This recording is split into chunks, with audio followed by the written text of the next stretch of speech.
Nangyari to nung bata pa ako. Nag-ayos ako ng study table ko noon habang nanonood ng TV. Uso na yung flat screen na TV noon, pero yung TV na ginagamit ko sa kwarto noon ay antique. Maliit siya tapos walang remote. Iniikot lang siya para mailipat yung channel. Malapit yung TV sa may pintuan, so nung naisip kong ilipat yung channel, napatingin ako sa pintuan. Yung pintuan ng kwarto ko, connected siya sa kabilang kwarto. So nung napatingin ako sa kabilang kwarto, bigla akong nagulat sa nakita ko. May nakita akong lalaking nakaputi. Ang bilis niyang dumaan. Wala pang 2 seconds na wala agad siya. Sobrang bilis ng tibok ng puso ko nun kasi kitang-kita ko talaga yung lalaking dumaan. So sobrang takot ko nun. Bigla akong naalala yung sinabi ni mami sa akin na huwag ipapakita sa kanila na natatakot ka kasi kapag pinakita mong natatakot ka, lalo ka nilang tatakutin. Kaya ang ginawa ko nun, tinigil ko na lang yung pag-aayos ko sa study table kasi baka habang nag-aayos ako, baka nasa likod ko na pala. Nangyari to sa pangalawang kwarto kung saan ko nakita yung lalaking nakaputi. Nagre-review ako nun sa kama. Tapos, habang nagre-review ako, napatingin ako sa upuan. Yung upuan, nasa tabi ko siya. May mga damit na nakatiklop doon. Tapos, habang nakatingin ako sa damit, nagulat ako. Kasi biglang umangat yung dulo ng damit. Akala ko namamalikmata lang ako. Nung tinitigan ko ulit,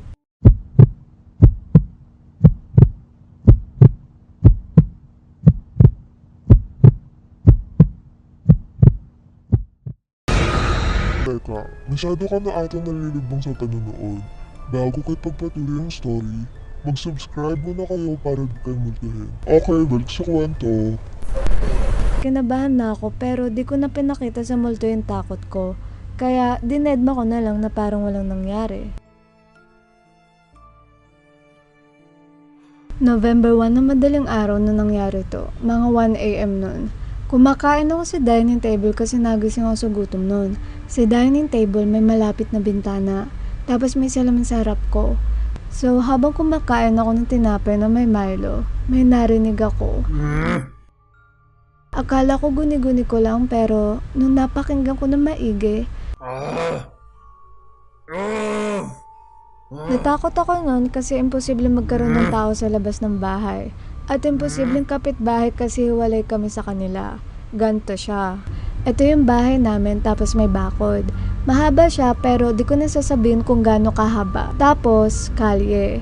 Kaya pag may naririnig kayong tricycle sa record ko, yun na yun. Kasi malapit kami sa kalsada. And then sa kabila, dun na yung mga bahay-bahay na. Kaya imposible talagang may tao sa labas nung gabi ngayon. Pwera na lang kung may nakapasok.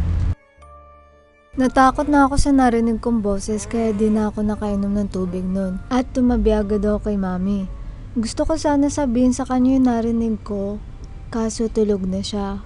Shout out kina Zam Sketch, Per Senpai, Arts Den, Jess Anim, No LXS, Mark Daniel Batyansila, LA at kay J. Ralph Aaron Mansili.